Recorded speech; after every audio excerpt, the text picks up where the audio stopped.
¿Por qué evoluciona el software?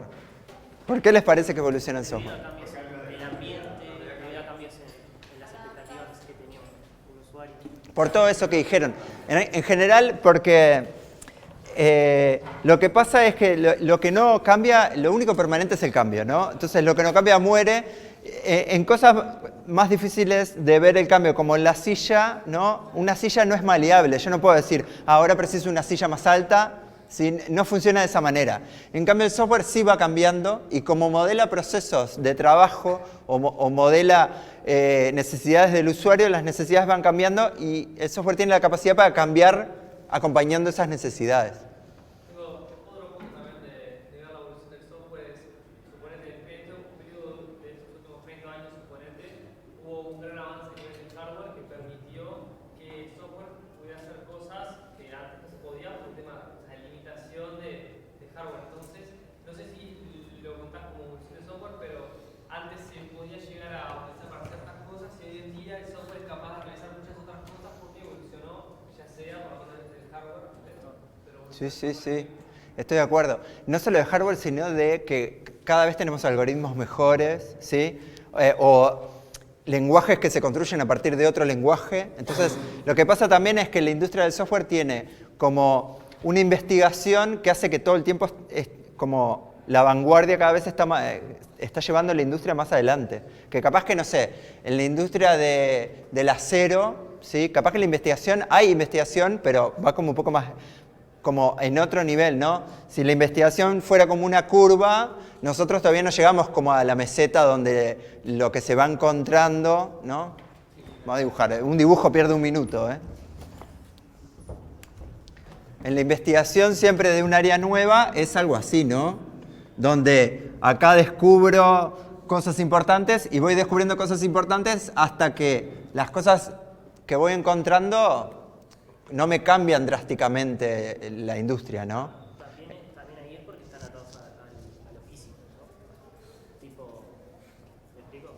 Sí, pero nosotros estamos atados a lo físico, aún, ¿no? Pero yo qué sé, es como que más o menos hay como una pendiente, donde en un momento se empieza como a...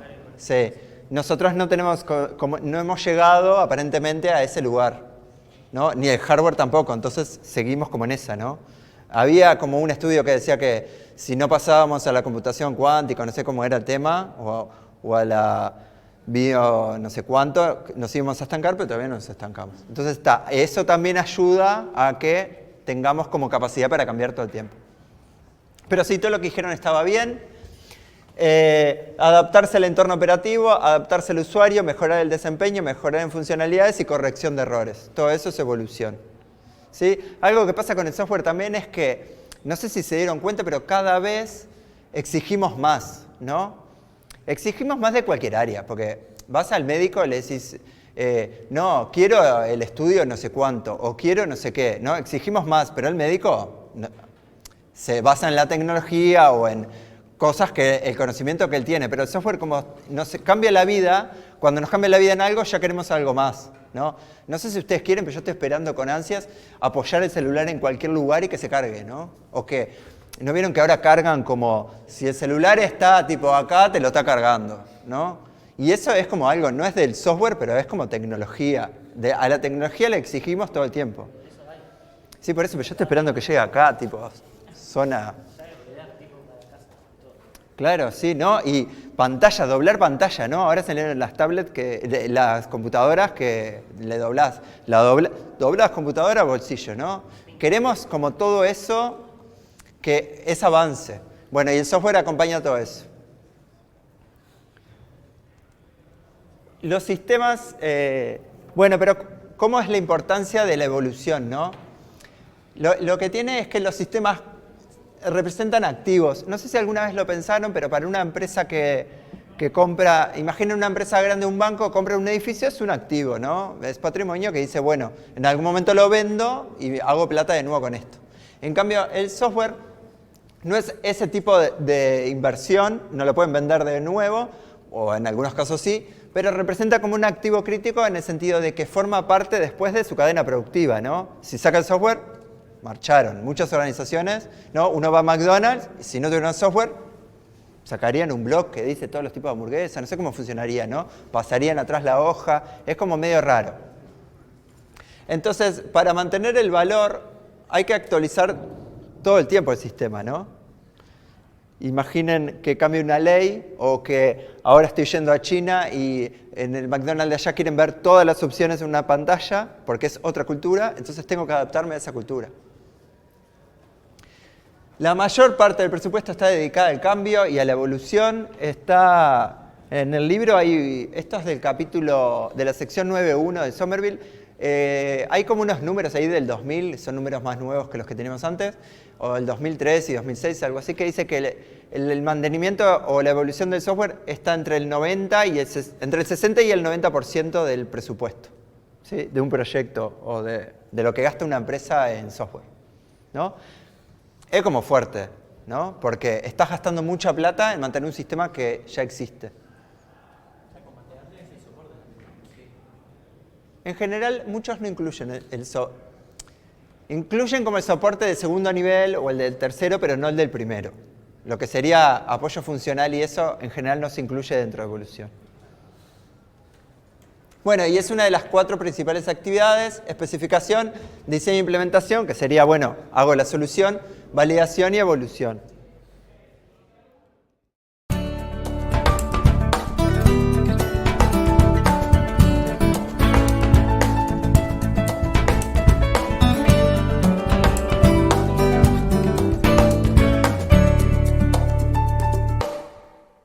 Entonces teníamos como 2 modelos de mantenimiento o de evolución más genérico. Uno era este, que tenemos como la versión 1, que es la que le liberamos al cliente.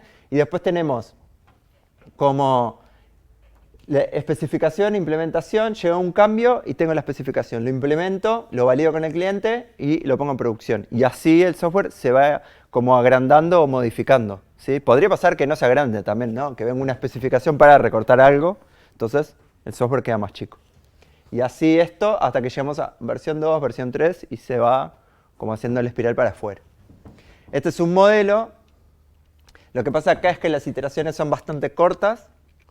Más ahora, ¿no? Antes pasaba que la versión del software demoraba un año en llegar, entonces los usuarios iban pidiendo y a fin de año se lanzaba una versión nueva. Pero eso por un tema más de distribución que otra cosa, ¿no? No, era por un tema de todo en realidad, ¿no? Porque imaginen que los sistemas eran mucho más grandes, la competencia no era tan feroz, entonces era como... Y tampoco los usuarios se quejaban tanto. Ahora es lo que hablamos, ¿no? En el celular te llega... Cada 10 días te llega la actualización de algo, o menos, ¿no? Entonces, están todo el tiempo agregando cosas. La transición de desarrollo a evolución está bien marcada.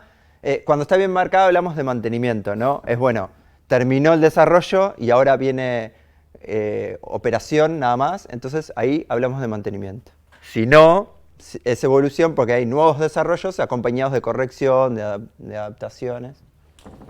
Después hay otro modelo, que es este, de evolución y servicio, donde hay una etapa de servicio que se agrega, que es cuando ya no puedo evolucionar más el software, porque, no sé, hay limitaciones de la arquitectura, del hardware de base o lo que sea, que lo... Te formaste tanto que ya no cumple con los requisitos no funcionales. Claro, sí, sobre todo los no funcionales. Sí. Muy bien. Que ya no lo puedo como evolucionar más. Quedó como estable.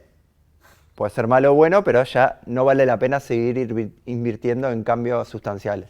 Entonces, solo hacemos cambios para mantener la calidad, no, o para que no degrade muy rápido, pero sigue siendo útil, digamos. Y después viene el retiro gradual. Igual ahí, tipo, cuando entras en esa etapa de servicio y eso, o sea, más tirando hacia el final cuando vas a pasar a retiro gradual, no haces eso de repente crear una factorización de comillas. ¿Una qué? Arreglás la arquitectura y eso para... Refactorización vamos a ver hoy. ¿Cuándo? Porque hay una pregunta que uno se podría hacer que es, cuando estamos acá en evolución, ¿cuándo tomamos la decisión de pasar a servicio o de hacerlo de nuevo o de tirarlo? ¿Sí?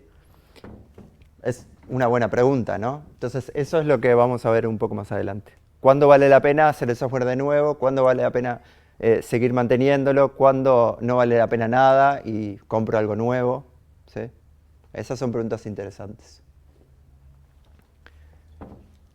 Bueno, apagué, no sé si se ve igual en el video, pero... Entonces, tenemos procesos, ¿no? En general, hay algo que pasa en evolución que hay algo que se llama propuesta de cambio o algo más genérico que se llama incidente, que vamos a ver el viernes, que una propuesta de cambio es algo que guía la evolución, ¿no? Porque ustedes piensen que si yo quiero adaptar el software o cambiarlo, o mejorarlo, o corregirlo, siempre es porque me llega como una entrada, un input que me dice, bueno, algo hay que cambiar, ¿sí? No es lo mismo que cuando estamos desarrollando, que surgen un montón de ideas y que se capitalizan en un momento de desarrollo y liberación, ¿no?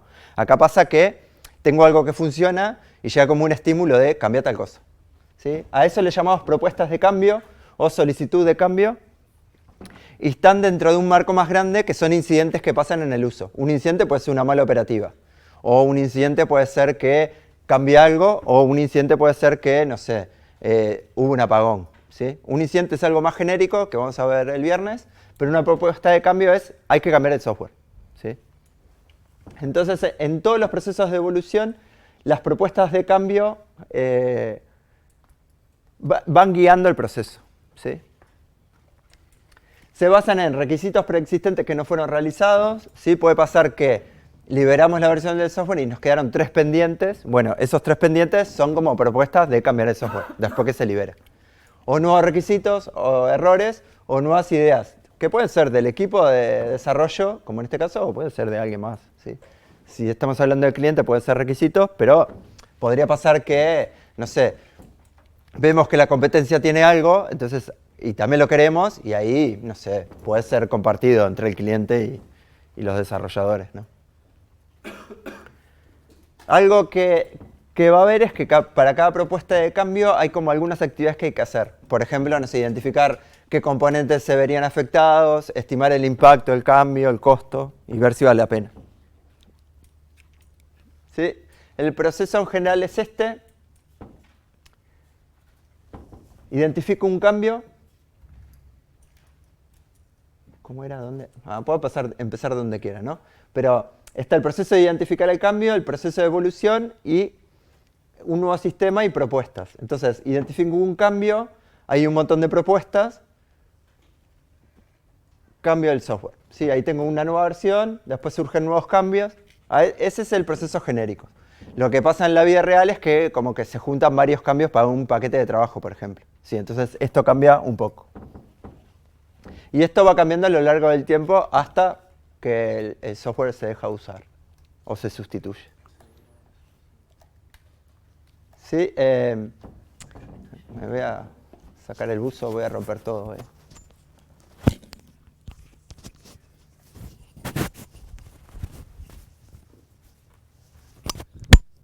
está hablando.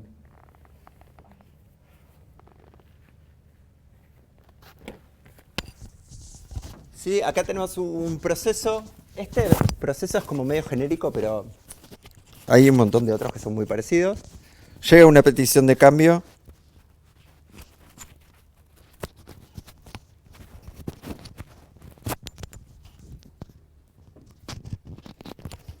Ahí está bien.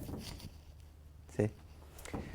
Llega una petición de cambio, se hace un análisis de impacto. El impacto es, bueno, ¿qué tanto afecta al software? ¿Sí?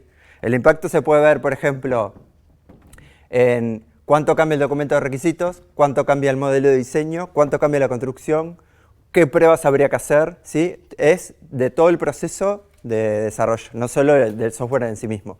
Muchas veces algún cambio puede ser bastante simple, ¿sí? Capaz que me piden cambiar algo y es una pavada, pero la prueba implica, no sé, 200 horas. Entonces el cambio capaz que lleva media hora, pero la prueba es tan complicada porque hay que cargar datos de producción, hacer una configuración de máquinas, probar la velocidad, la performance, que me lleva un montón. Entonces, si en el análisis de impacto solo ponemos el análisis de cambiar el programa, capaz que alguien nos acepta el cambio, pero después no podemos cobrar toda esa plata de pruebas, digamos. ¿Sí? Entonces hay que tener en cuenta todo el proceso.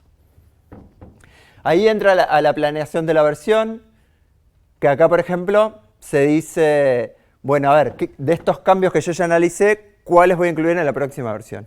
¿Sí? Capaz que incluyo 3 cambios de los 8 que había, ¿sí? Por una cuestión de tiempos o de personas asignadas, de lo que sea. O de prioridad. Sí, o de prioridad también. Sí, sí. Todavía no vieron. Vimos prioridades en requisitos, pero todavía no en gestión, ¿no? De proyectos. Lo van a ver más adelante. Me suena algo, pero como un... No sé si lo leí algo de un hotfix y tipo otras cosas así. Como tipo, tenés un quilombo importante, entonces... Eso lo vamos a ver también. Tenés que arreglarlo más rápido y eso es tipo, casi siempre lo que intentás es que sea eso y alguna funcionalidad más. Cuando largas una actualización. Sí, puede ser. En realidad... No tengo idea de dónde lo leí. No, puede ser. No me acuerdo en dónde está. Pero hoy seguro vamos a ver algo de eso. Ahí se cambia en implementación y se libera la versión. ¿Sí? Acá podemos tener reparación de fallas, adaptación, mejoras. Y hay... Y perdí la cuestión.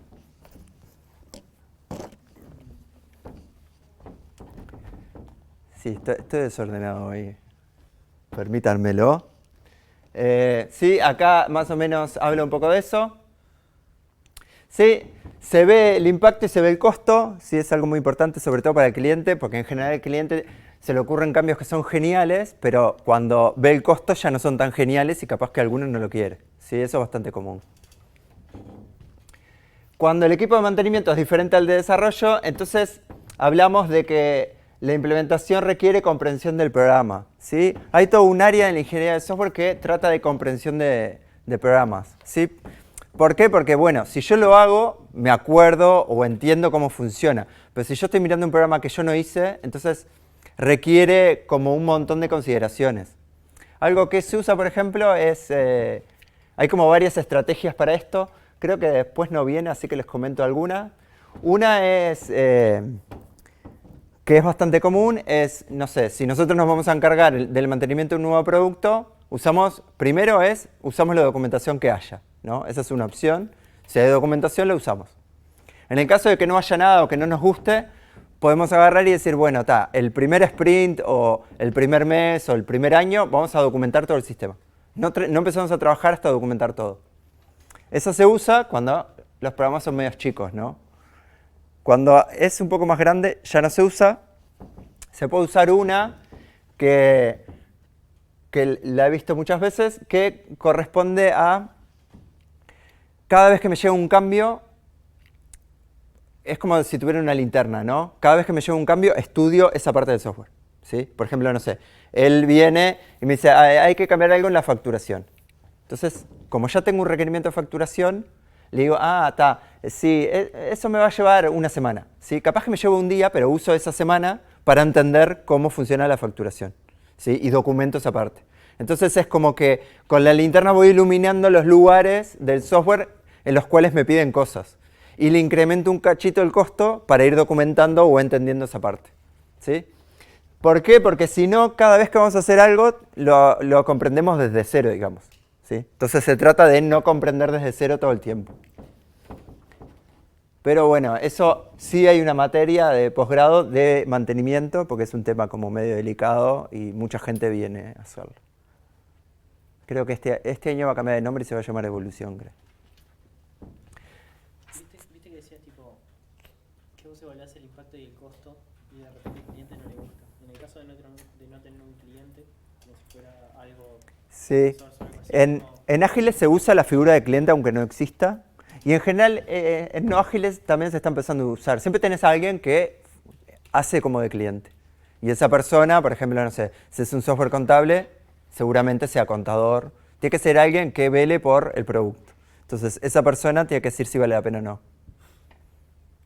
¿Sí? Hay cambios que son geniales. Es alguien que va a evaluar desde el punto de vista del cliente. Sí. Siempre entre comillas. Sí, porque en general nosotros, ingenieros de software, no tenemos... Claro, no tenemos una noción de eso. En general nos parecen que hay ideas que son geniales y después no son tan geniales. No sé, el otro día estaba leyendo de Twitter, por ejemplo, que Jack, el de Twitter, ¿no? Que todos lo conocemos, ¿no? ¿No lo conocen? Jack. El de Twitter. Uno de los creadores de Twitter que está como del marote, ¿nunca lo escucharon hablar? Bueno, ya que como que estuvo entre los que inventó Twitter, después lo echaron, después lo contrataron de vuelta. No, es como la historia de Steve Jobs, pero en Twitter, ¿no? ¿Nunca lo vieron? Bueno, el tipo cuando habla de Twitter dice que ellos crearon como la básica y que después, no sé, el hashtag, el arroba, todo eso fue cosa de usuarios. Que el usuario dijo, quiero tal cosa y si hacemos tal otra. Entonces, los mismos usuarios, que eran pocos, inventaron la mayoría de las cosas que más funcionaron. ¿Sí? Entonces ahí vemos, nosotros no tenemos idea de nada, ¿no? Y el producto empezó a andar y empezó a andar solo. Entonces esas cosas a veces pasan.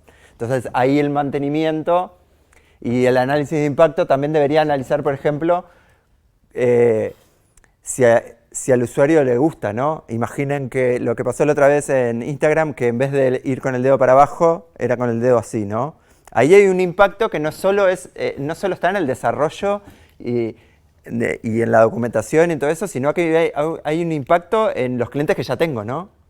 Si el impacto ahí es, no sé, tengo que hacer una validación a priori antes de lanzar el cambio, porque capaz que a nadie le guste y pierdo plata en cuanto al uso de mi software.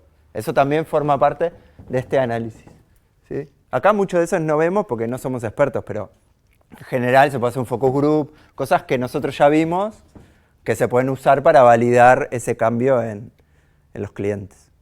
Una consulta nomás. Con respecto a la interacción del desarrollador, la persona que crea el software y la persona que lo utiliza, y los usuarios. Por ejemplo, el ejemplo de Twitter, que esa interacción hizo que sea lo que hoy es, por ejemplo. Igualmente como que pasa mucho como que cuesta, ¿no? Porque en realidad, al menos en el software que yo consumo, no es tan común que haya esa comunicación. Al parecer, cuando hay que hacer un análisis de un nuevo cambio de requisito, como que esa parte del usuario, generalmente o lo pide el cliente o el desarrollo, pero en los casos que yo conozco, no conozco que como que el usuario juega un rol importante en los nuevos requisitos. Sí, juega. Lo que pasa es que no te das cuenta. Por ejemplo, cuando todos nos quejamos de algo, nunca se quejaron de nada, que buscan como desesperados el formulario para quejarse de algo. ¿Alguna vez nos hemos quejado o no? De tipo, bueno, no me funciona esto, no me está llegando tal cosa. Cuando a mí me pasa en Amazon o lo que sea, ahí te estás quejando. Ellos lo canalizan como un incidente y si hay cambio de software, es cambio de software. Y después está el otro que te llega, esta es la nueva bandeja de entrada del mail, probala a ver si te gusta, si no puedes volver al anterior. Esa es una manera de validarlo y seguramente cuando te llega a vos y me llega a mí, ya lo probaron en, no sé, 8 millones de personas, ¿no? Pero siempre nos está llegando eso. Lo que no nos llega es con la palabra, queremos que usted como usuario valide el software, ¿no? Claro, es como te llega de otra manera. Pero sí. Todo el mundo se quejó y los contratos se mantuvieron, o sea, iban a cambiar el contrato y todo el mundo se quejó y de la nada la gente podía mantener el contrato que había cambiado. Sí. Sí, me gustó eso. Sí, nos quejamos y muchas veces la queja funciona.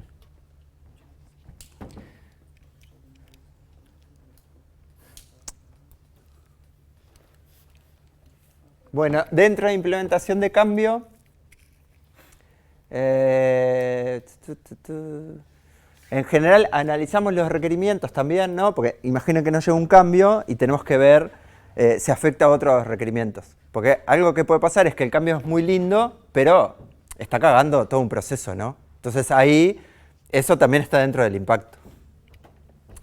Y está lo que ya vimos también, cómo entender el programa. Cómo entender el programa es complicado, pero está. Si van a trabajar en mantenimiento, van a aprender.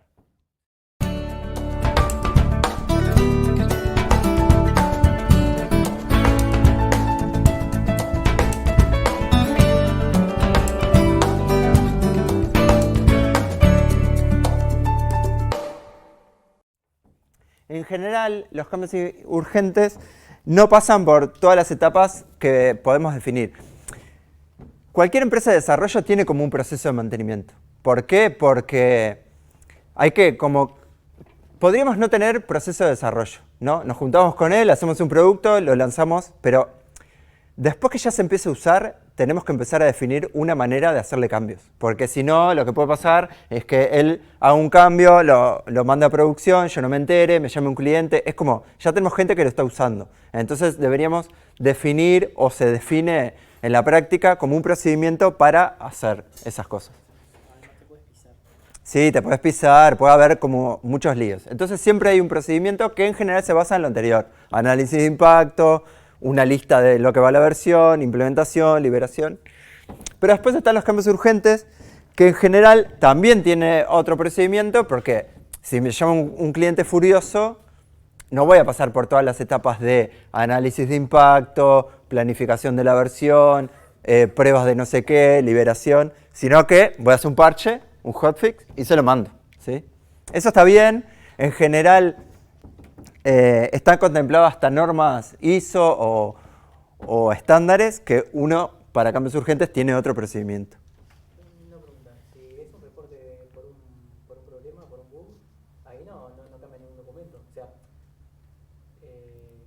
si no hay que hacer un cambio significativo, por ejemplo, en vez de mayor igual decía mayor, ahí en realidad no te que perder ningún documento, no te que hacer nada. Sí, pero tendrás que hacer, por ejemplo, pruebas de nuevo, ¿sí? De todo el software, porque te puede pasar que vos vas a hacer un cambio, pero él y yo ya estamos trabajando en una nueva versión. Entonces tendrías que ir a otra versión, o sea, tendrías que probar todo de nuevo, ¿sí? Hay como algunas actividades que te podés saltear. Capaz que decís, bueno, no estoy cambiando un mayor, no voy a probar todo de nuevo, se lo voy a mandar ya. ¿Tá? Entonces ahí siempre hay algo que te salteás. En general siempre pasa que algo te salteás. Podría ser que no, pero los casos son como muy pocos. Entonces, lo que él decía pasa, puede ser un cambio que sea un HTTP, pero siempre, casi nunca cambiamos una clase sola y le mandamos eso, y aunque cambiemos una clase sola hay que probarla de nuevo. Y en general, si está trancada la operativa del cliente, me llama y me dice, no estoy pudiendo facturar, mandame el arreglo o esto, o me doy cuenta que tengo que mandar software, entonces hay etapas que me salteo. Sí, eso es lo de la falla grave. Lo que me puede pasar también es que sea un cambio de datos, ¿no? Un cambio en la base de datos, entonces ahí no sería tan grave, ¿no? Capaz que él quiere facturar y la factura que hizo, no sé, el software tenía un problema y le arreglamos los datos, mandamos nueva versión, hay que verificar eso. Entonces, lo que siempre se hace es la solución más rápida en estos casos, ¿no? No nos ponemos a pensar, bueno, ese error, las opciones, las alternativas de diseño para cambiar eso, ¿sí? Entonces, en general, el arreglo no es la mejor solución. Hay riesgo de no actualizar la documentación o no actualizar las pruebas o lo que sea. Si donde te llegan 3 errores graves de corrido, dudo que te pongas a documentar entre medio. Sí, entonces lo que podemos hacer es registrar un cambio no urgente para rehacerlo, que eso es bastante común, es, bueno, mando un parche a ella para que pueda seguir trabajando y después doy de alta el cambio de nuevo, aunque ya esté hecho. Entonces ahí lo que hacemos es, hay que revisar tal cosa, se pone que ya está hecho, y ahí se revisa como si fuera un cambio normal, ¿sí? Porque no hay urgencia, pues ya arreglamos entre paréntesis, entre comillas, ¿sí? Hay una política, que es la política del día después, que esa es muy utilizada, que es todos los pasos que nos salteemos hoy, los revisamos mañana, ¿sí? Por ejemplo, si hoy no discutimos qué tan bueno es el diseño de la solución, o no hicimos pruebas, o no actualizamos el manual de usuario, lo que sea, lo anotamos para mañana. Si mañana se revisa el cambio y se hace lo que se tenga que hacer, ¿sí? Funciona porque es al otro día. Si dejábamos pasar, no sé, decimos, bueno, no, damos de alta el cambio y lo vemos dentro de un mes, capaz que dice, no, ¿para qué lo vas a ver si ya está, hace un mes está funcionando? ¿Sí? Entonces no, al día después está todavía el miedo de, ¿funcionará el parche que hice o no? ¿Sí? Entonces rinde.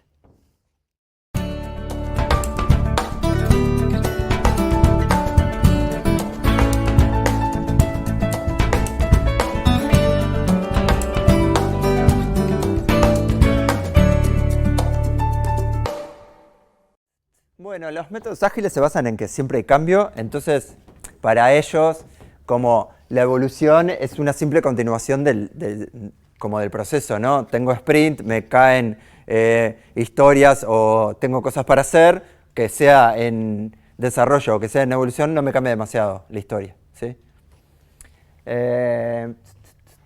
Lo que sí es que acá empiezan a jugar un rol más importante las pruebas automatizadas de regresión, ¿no? ¿Por qué? Porque antes yo podría tener 5 sprints seguidos y hago alguna prueba de lo que voy haciendo, pero no voy probando lo anterior porque estoy como en desarrollo. Acá no, acá cada sprint yo debería probar lo que ya vengo haciendo, que todo siga funcionando porque lo voy a meter a producción, ¿sí? Producción, operación, uso, es todo la misma palabra que es uso del sistema para alguien más, ¿no? Y los cambios pueden ser expresados como historias de usuario adicionales o como cambios en las historias también, ¿sí? Entonces entra una historia nueva y ya está. ¿Dudas de esto? ¿Viste que decías que podían ser como cambios en una historia de usuario? ¿No mantenés un registro de eso? Tipo, si haces un cambio de alguna parte en la historia de usuario, no la vuelvo a... Pero entra como una nueva, digamos. ¿Sí? Entonces, para vos es una nueva y cuando entras cambias algo del software. Sí, lo que puede pasar, que es algo bastante interesante, es cuando nosotros desarrollamos, es bastante improbable que en un momento digamos, me pudrí de Scrum, quiero ahora tener planes, ¿sí? Porque no existe, porque estamos en, no sé, en 3 meses de desarrollo, a la mitad no me puedo pudrir, ¿no? Pero sí puede pasar que cuando terminamos el desarrollo, digamos, vamos a usar otra metodología para el mantenimiento, para la evolución. Entonces, hay 2 opciones nada más, ¿no? Una que desarrollamos con Ágil, pero la evolución la hacemos con un enfoque tradicional.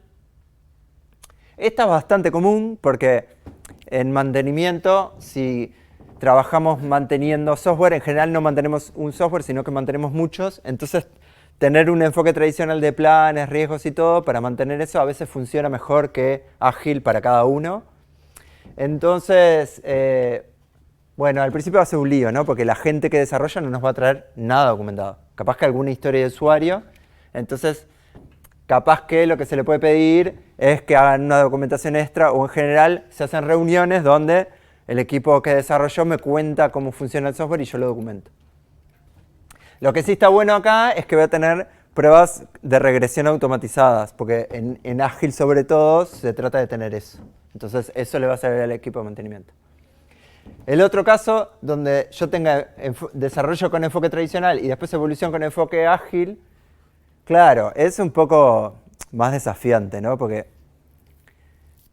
en enfoque tradicional no me exige que yo tenga pruebas automatizadas, no, yo podría hacer todo como medio en cajitas, voy haciendo algo, lo pruebo, voy haciendo otra cosa independiente, lo pruebo.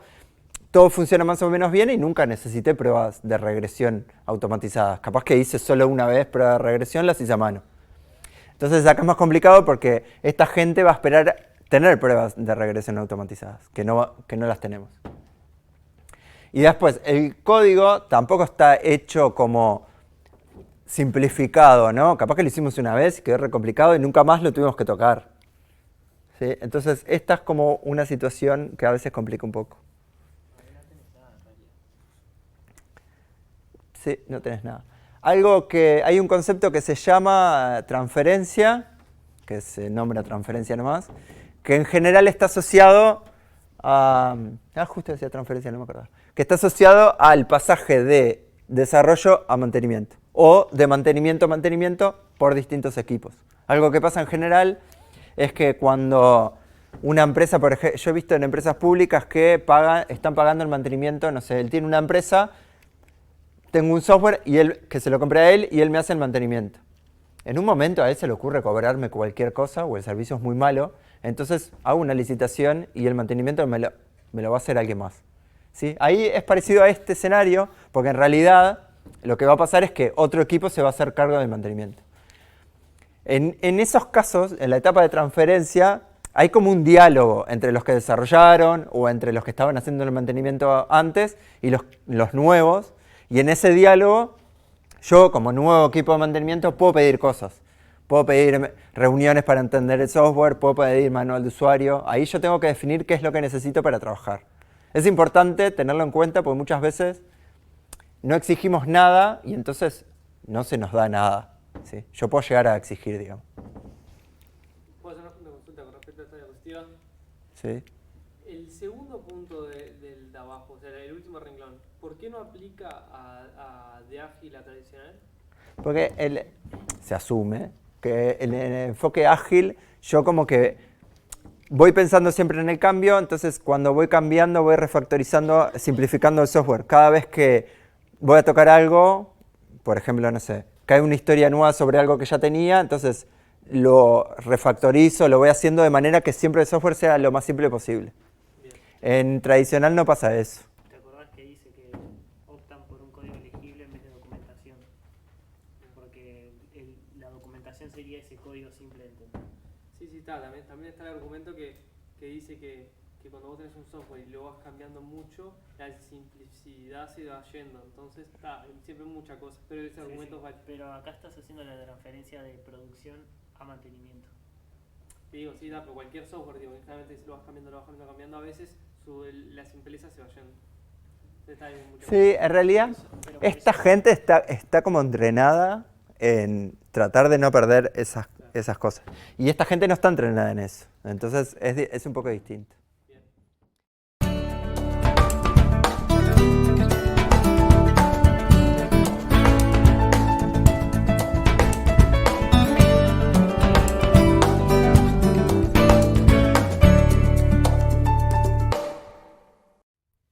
Los sistemas van cambiando a medida que el negocio cambia, pero en realidad pasa que muchas veces muchos sistemas que son muy viejos se siguen usando. ¿Por qué? Porque hay un tema ya lo vimos, de costos. Si yo, por ejemplo, tengo un proceso muy grande, no sé, en un banco o algo así, entonces no me conviene, hay un alto riesgo en ir cambiando el software todo el tiempo, ¿no? Tengo cuentas de cliente, tengo saldos, tengo transferencias nacionales, internacionales, tengo un montón de cosas que no voy a estar cambiando el software todo el tiempo masivamente porque hay un riesgo.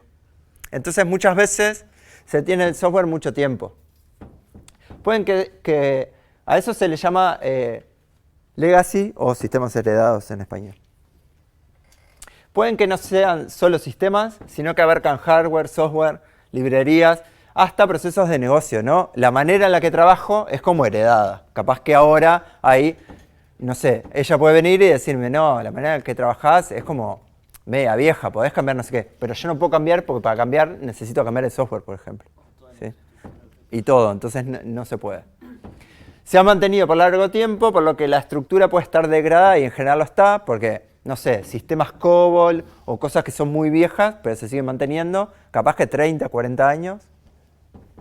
Puede depender de hardware antiguo y es probable que no soporten nuevos procesos de negocio, eso que hablamos. ¿Sí? Los componentes son esos.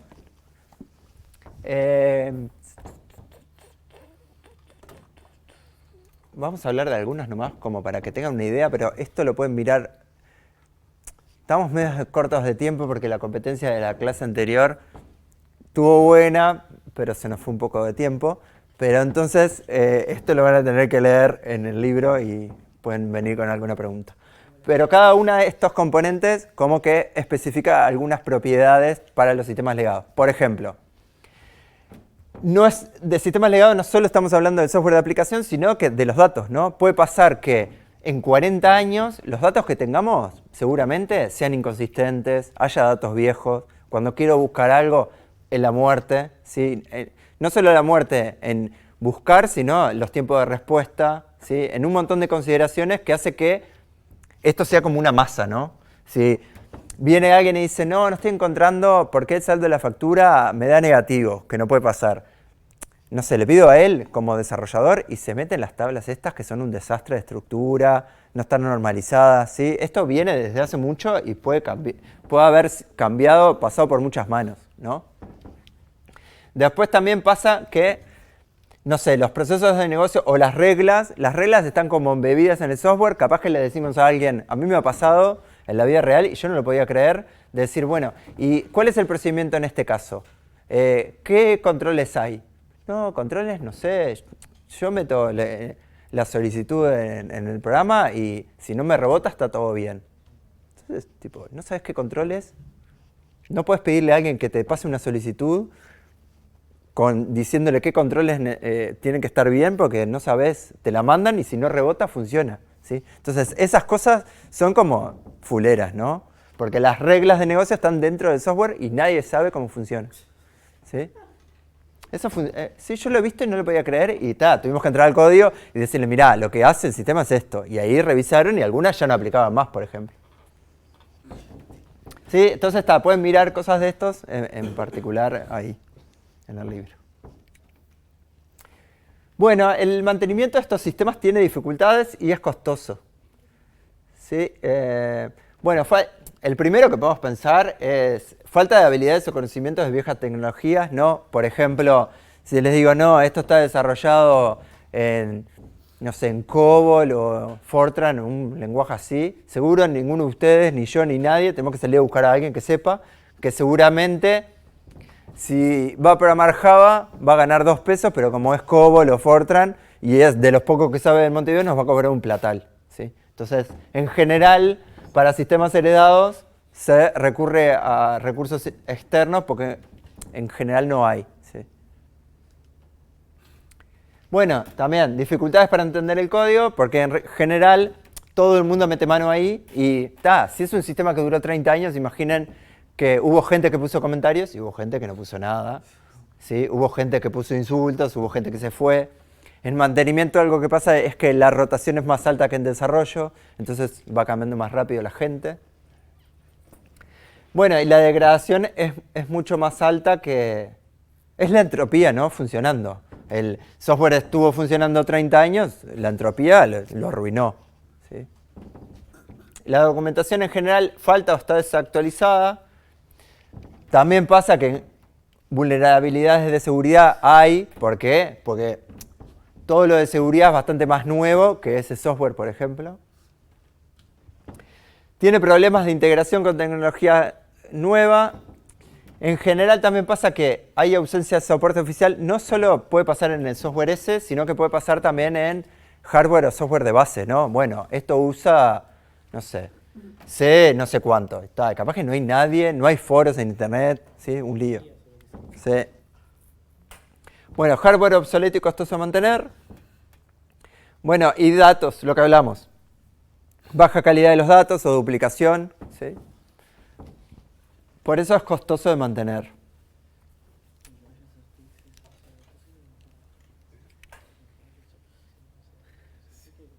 Pero eso no es como una perspectiva, ¿no? Es difícil de mantener, pero también es difícil de cambiar.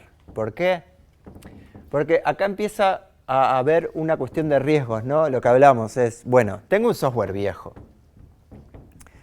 que me cuesta mucho mantener, que me sale muy caro, pero ¿cuán caro es cambiarlo por algo nuevo? ¿Sí? Entonces ahí es cuando empiezan a surgir otras cosas que no son solo costo monetario.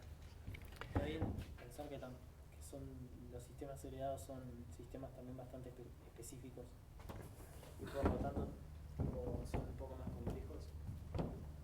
O sea, no son sistemas simples.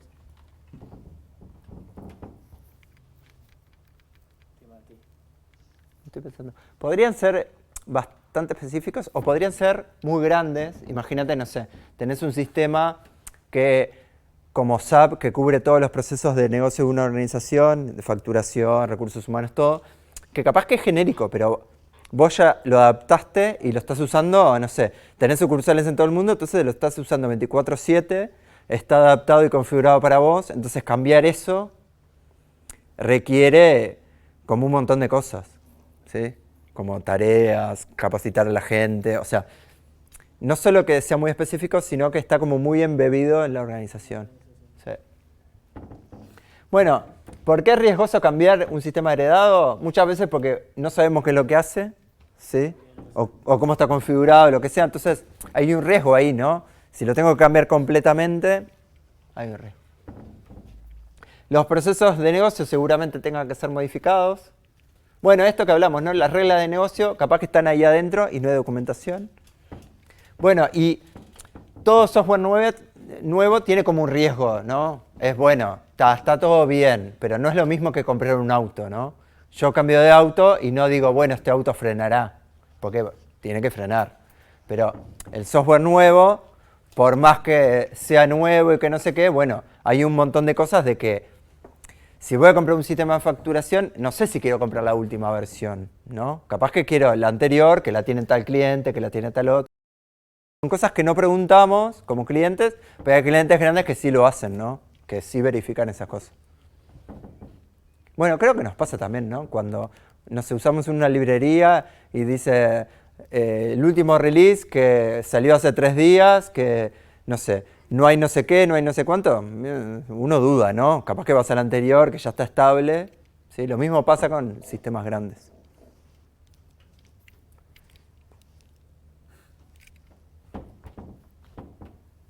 Y bueno, y lo que hay que tener en cuenta con los sistemas heredados es como un monitoreo y una estrategia. Siempre tengo que ver qué es lo que me conviene a cada momento, ¿no?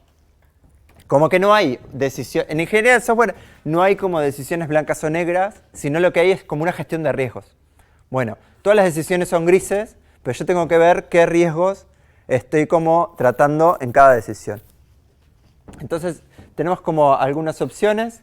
Una es desechar el sistema por completo y modificar los procesos de negocio de tal forma de que no sea necesario. Esa es una opción. Es, bueno, digo, yo tenía un sistema que hacía tal cosa. No lo voy a tener más. Hablo con ella, con él, todos los que trabajan en la empresa, no vas a tener más este sistema. ¿Se pueden arreglar sin sistema? Sí, dale. Entonces ahí ni siquiera necesité uno nuevo. ¿Sí? Continúa el mantenimiento del sistema, seguir como estamos. Transformar el sistema por medio de la reingeniería y mejorar la mantenibilidad. Agarro y digo, no, el sistema lo necesitamos, pero lo tenemos que cambiar a partir de, por ejemplo, de los requisitos. Estudiamos el sistema, vemos qué hace y lo hacemos de nuevo. ¿Sí? Esta sería esta opción, porque lo queremos de esa manera. O si no, reemplazar el sistema con uno nuevo, que el nuevo puede ser comprado a alguien o un desarrollo desde cero, pensando en nuestras necesidades. ¿Sí? Parte de la base de que el software hace las cosas bien y parte de la base de no sabemos si hace las cosas bien. Vamos a hacerlo de nuevo o comprarlo desde cero. ¿Sí? Estas son como las 4 opciones más usadas, digamos. En todo caso, la última opción es para cuando está reventando ya. No, puede pasar que capaz que cambió tanto, ¿no? Es un sistema de facturación que nosotros antes facturábamos de una manera o no sé algo, y decimos, no, vamos a ver cómo funciona un sistema. Claro, pero está reventado en el sentido de que ya no da seguir usándolo. O sea, no... Claro, pero no solo el software, sino como los procesos, ¿no? Es como, vamos a cambiar, vamos a aprovechar ahora a hacer las cosas de otra manera que capaz que son más productivas, ¿no? Sería. Sí, la estrategia en general depende como de 2 factores. Uno es la calidad del sistema, que es como la calidad técnica o la calidad en general, y otro es el valor del sistema para el negocio. Esto muchas veces nadie tiene un marcador. Qué tristeza. Sí, muy bien, ¿eh?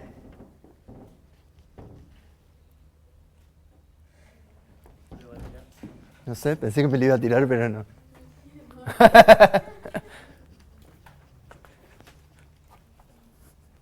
Violeta, nunca había visto.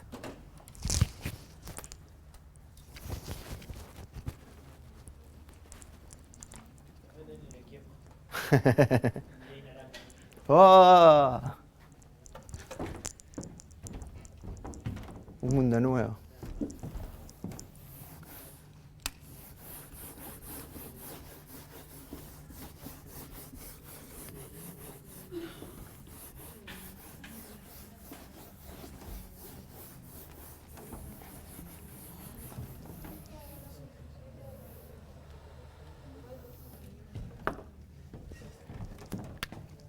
Hay algo que nosotros vamos...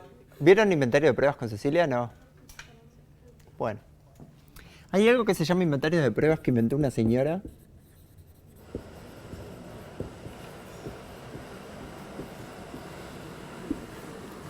Esa señora se llama... Ucho, no lo sé, no sé, después les traigo el nombre. Pero ella cuenta una historia que a mí me parece muy genial, que ella tenía muchos problemas con la heladera, que...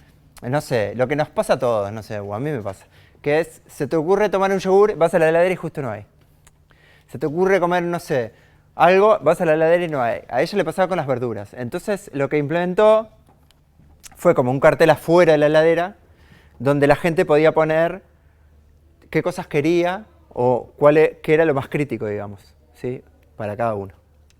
Entonces definió algo que llamó criticidad y algo que llamó complejidad.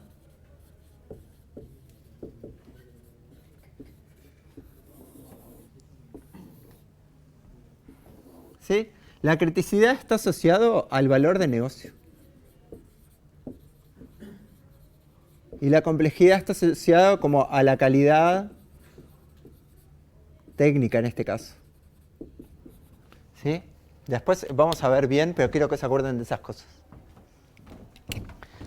Entonces, la calidad la estrategia para elegir esto depende de esas dos cosas, de la criticidad y de la complejidad. ¿Sí? ¿Por qué? Porque si nosotros decimos, bueno, creo que viene ahora, tenemos como estas opciones. Si nosotros decimos, bueno, tenemos algo de bajo valor de negocio y baja calidad, ¿qué hacemos?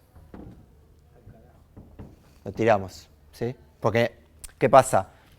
Si quieren, lo vamos poniendo acá.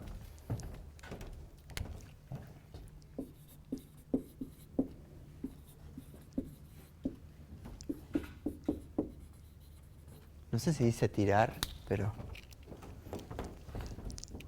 Desechado, sí, está muy bien. Después, si tenemos algo de bajo valor empresarial, pero alta calidad. Y ahí te conviene ir cambiándolo un poco. Porque si tenés alta calidad... Bajo valor empresarial y baja calidad. O sea, no me acuerdo qué dice. Y alta calidad. Y alta calidad. Reemplazar con componentes de terceros, desechar completamente o mantener. Ah, bueno, yo le pego. Sí, puede ser. En realidad, bueno, hay que estudiar por qué tiene bajo valor, ¿no? Pero, si tiene alta calidad, lo podría... O sea, las opciones están ahí. No la anotamos allá porque así vamos más rápido. Después, alto valor empresarial y baja calidad, ¿ahí qué harían?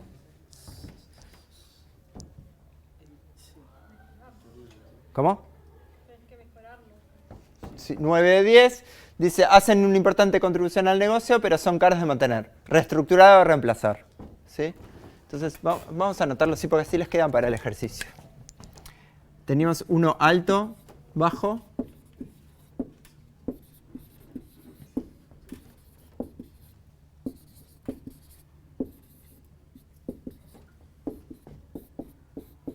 El que era la criticidad baja, pero la complejidad en realidad, como la calidad era alta.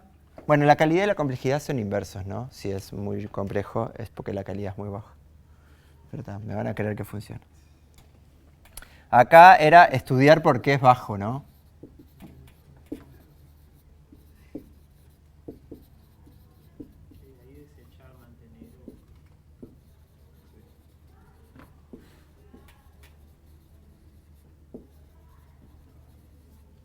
Después, este era...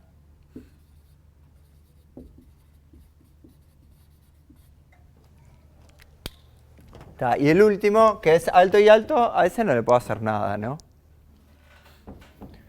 Igual no tendrías que en sí mantenerlo. Sí.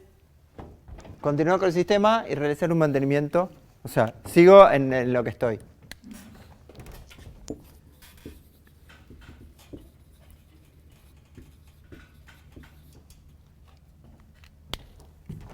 ¿Sí? Esas son como las opciones y está bien, se puede estudiar cada caso particular.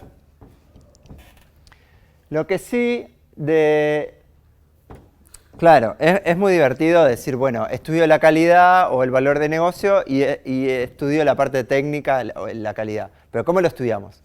Entonces, por ejemplo, para evaluar el valor para el negocio, tendríamos que tomar en cuenta a estas personas, a los usuarios finales, a los clientes de negocio, gerentes de línea, administradores. Podemos tener entrevistas con los diferentes interesados y cotejar resultados. Esas son como recomendaciones del libro. Opciones más baratas, digamos, es grabar los accesos a las funcionalidades, ¿no? Entonces, yo cada vez que alguien entra a una funcionalidad, voy grabando en un log. Entonces, a fin de mes, digo, a ver, ¿cuántos entraron a tal funcionalidad? Capaz que nosotros lo hemos hecho en los lugares donde trabajé y había funcionalidades que todo el mundo decía que eran re importantes y nadie entraba, ¿no? Como, sí, esto es re importante y no sé, y le mostrabas la estadística, esta funcionalidad no se usa, no se usa porque está aquella otra que es parecida. Entonces ahí ves qué es lo realmente importante. Sí, esto, ¿no? El uso del sistema, qué procesos de negocio son soportados, la confianza. Lo que puede pasar es que, bueno, una funcionalidad es re importante, pero no es confiable en los resultados que da el software, entonces lo usan de otra manera, manual o lo que sea, hay que tener en cuenta. Las salidas, ¿no? Es bueno, si el negocio depende de la salida del sistema, entonces el sistema tiene un alto valor. ¿Sí? Tener en cuenta eso, bueno, si el listado que me está dando no me sirve, bueno, entonces tiene un bajo valor. Son como aspectos a tener en cuenta. Para evaluar la calidad, entonces acá puedo estudiar los objetivos actuales del negocio y ver si los procesos de negocio respaldan eso. Eso sería como algo que es como bastante alto nivel, que acá no vemos mucho proceso de negocio, pero puede pasar que venga, no sé, un auditor o venga una consultora y evalúen los procesos de negocio. ¿Cuán efectivo es el entorno del sistema y el costo de mantenimiento? Digo, no, bueno, yo necesito tener tal tipo de computadoras para usar el sistema. Bueno, ¿funcionan bien? ¿Cuál es el costo? Estudiar eso y después evaluar mismo la aplicación.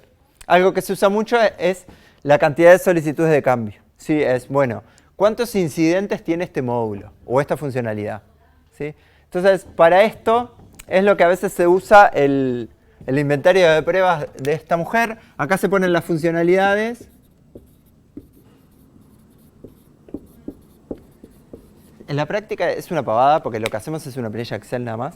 Y entonces para cada funcionalidad yo puedo hacer como una nota de qué tan crítica y qué tan compleja. Crítica es qué tan crítica para el valor del cliente. O sea, si él es mi cliente, él acá pone alto, bajo o medio, por ejemplo. Y dice, bueno, esta funcionalidad es muy crítica. Sin esto no puedo funcionar.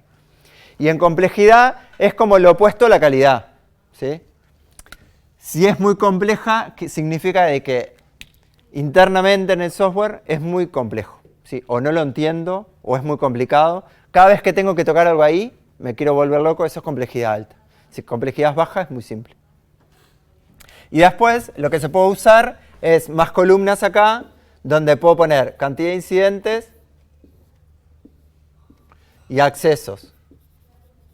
¿No? Y puedo grabar, tipo, estas partes para cada mes. ¿No? Entonces, puedo decir, bueno, mira, la cantidad de incidentes de la funcionalidad 1 fueron, no sé, 50 y tuviste 55 accesos, o sea, la muerte, ¿no? Entraste 55 veces y hubieron 50 incidentes, el peor caso. ¿Sí? Entonces, acá hay un problema. Y así podés hacer como varias medidas, el mes 1, el mes 3, el mes 5. Después, lo que se suele hacer es acompañar esta planilla no solo con esto, sino como con la vida real. Bueno, tengo algo que es crítico, que tiene criticidad alta y complejidad alta, entonces a eso le puedo meter documentación. ¿Sí? ¿Por qué? Porque para el cliente es muy importante y yo sé que es complicado de tocar. Entonces hago como pseudocódigo o documentación de pruebas o hago pruebas automatizadas. ¿Sí? Entonces, mi proceso depende de la criticidad y la complejidad. ¿Sí? Cuando tengo algo que es muy riesgoso porque es muy crítico o muy complejo o ambas, entonces ahí meto pruebas automatizadas, meto documentación. Si algo es bajo y bajo, capaz que no hago documentación ninguna. ¿Sí? Esto es como más desarrollo orientado a riesgos y se usa porque es como un nuevo nivel. Primero estuve en el enfoque tradicional, después en el enfoque ágil y ahora el enfoque basado en riesgos, digamos. ¿Sí? Eso es bastante usado. No solo para pruebas, sino para todo lo que queramos. Y podemos sacar cosas para evaluar la aplicación de ese modo.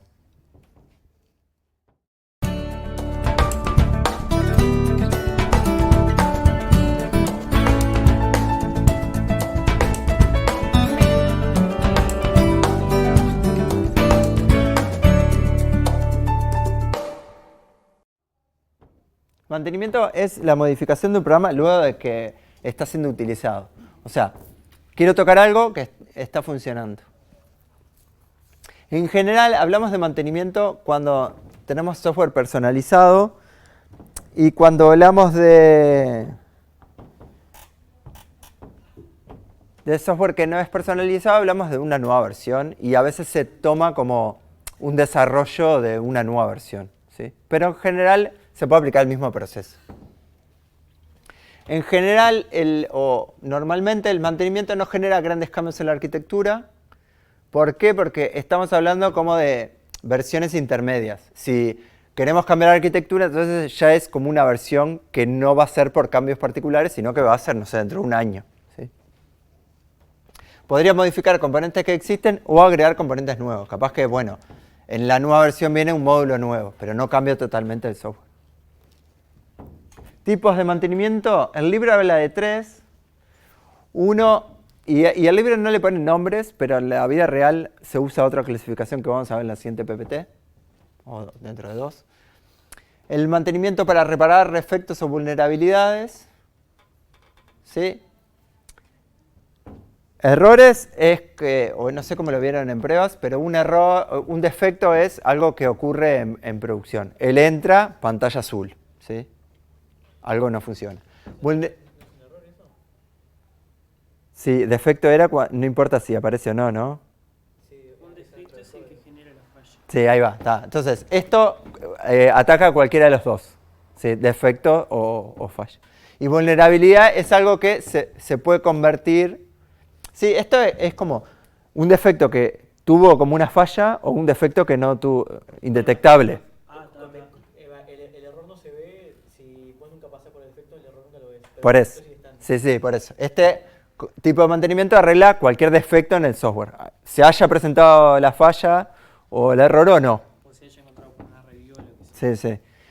Y vulnerabilidades que ni siquiera llega a ser un defecto, ¿no? Es como, bueno, mirá, acá hay algo que podría pasar, que sí, ¿no? Es como algo el software tiene como un momento débil ahí que lo estamos arreglando, ¿sí? Capaz que es débil porque, no sé. Anomalías. Eso de por ejemplo, de las variables. Digo, podés tener variables que están definidas y después se ponen undefined y esas cosas.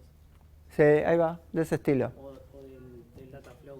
Sí, o hay una que es más clásica, que es que, bueno, hay un método que se está depreciando, o, no sé, una librería que no va a tener mantenimiento, o que... Entonces, ya estamos viendo de que a futuro, o en breve, hay algo ahí que va a fallar.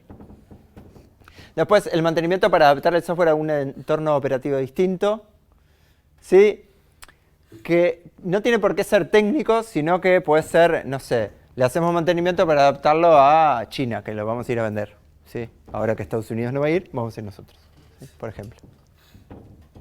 Y después, mantenimiento para agregar o modificar funcionalidades. ¿Sí? Y esta gente acá en el 2010, hizo como un estudio y dice que para agregar funcionalidades o modificaciones, el 58% de mantenimiento, para repetir faltas el 24% y para adaptar el 19%. ¿Para qué sirven estos estudios? Para saber que el 58% de todos los sistemas que vas a hacer de seguro van a estar mal.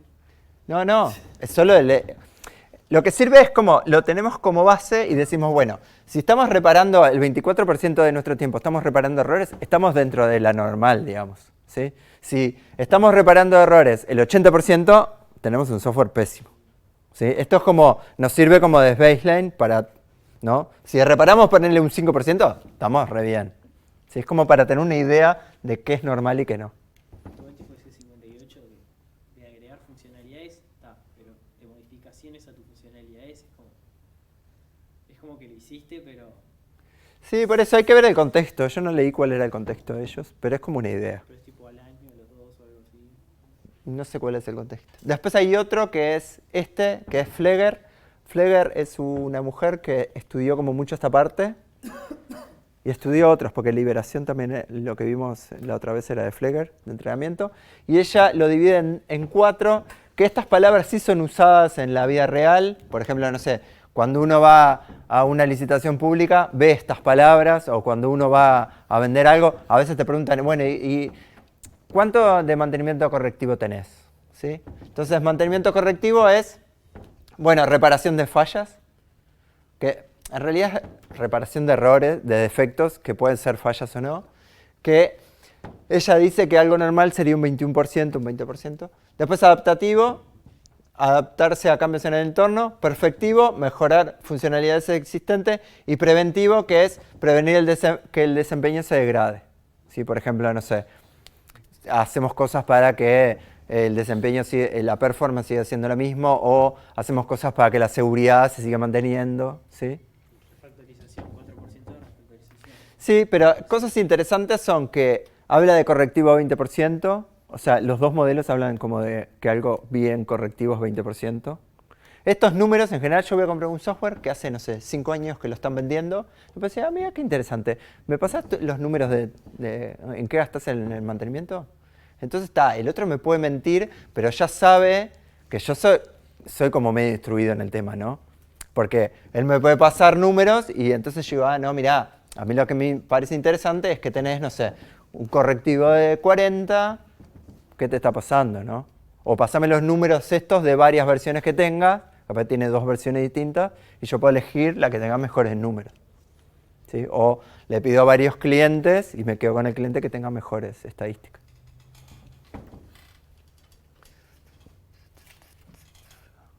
A ver qué es. Bueno, costos de mantenimiento. Los costos de mantenimiento es todo un tema que se discute mucho y como que influye, es de las cosas que más influye, ¿no? Porque en el desarrollo nosotros podríamos tener un análisis de costo, pero cuando estamos desarrollando software nuevo podemos decir, no, vamos a desarrollar a India, ¿no? O vamos a cambiarnos a la tecnología más nueva porque es la que tiene mejor productividad. O vamos a recortar el alcance para obtener un producto a corto plazo, ¿sí? O podemos hacer como magia para obtener el producto que queramos cambiando un montón de variables. Pero en mantenimiento no tenemos las mismas variables, ¿no? No podemos recortar el alcance, no podemos alegremente cambiarnos a otro lugar o despedir a todo el equipo. Sí, hay como costos que están como medios invariables y en general el costo de mantenimiento es alto. Y en general, como decíamos, los costos son mayores a los de desarrollo. Agregar funcionalidades nuevas es más costoso que haberlo hecho durante el desarrollo inicial. Eso siempre es así, porque en el desarrollo inicial estamos con otra dinámica y también pasa que no tengo clientes de verdad, ¿no? A ella se le ocurre una funcionalidad grandiosa y estamos en desarrollo, dale, sí, la metemos. Si está en producción es, bueno, a ver cómo... Pero estamos tocando las tablas que ya había. Bueno, ahí tenemos que hacer todas las pruebas de antes. Hay como un montón de actividades que van a impactar por el cambio que ella está proponiendo. El equipo de mantenimiento tiene que entender el sistema. Eso es como algo que tiene que suceder. Siempre como un tema, y antes era más, pero ahora igual se mantiene, que falta de motivación, ¿no? Nos motiva más tener un problema nuevo a resolver que mantener el software que ya resuelve un problema. Y aparte de eso, algo que nos pasa es que es más desafiante crear que mantener algo nuevo, pero también hay como una carga a la inversa, que es más fácil criticar, ¿no? Entonces, lo que nos termina pasando cuando hacemos mantenimiento es que siempre estamos como en la negatividad de, qué malo está esto, qué horrible que es el mantenimiento. Yo estaba en equipos que se juntaban en el almuerzo a quejarse de lo malo que era el sistema que estaban manteniendo. Entonces es obvio que 8 horas de trabajar o 6 horas de trabajar te vas a tu casa tipo, no, odio el trabajo que tengo, ¿sí? Entonces Más o menos como ahora, ¿no? como la facultad. Bueno, sí, puede ser. Solo que no son mucho. Depende de las horas que le dedique cada uno.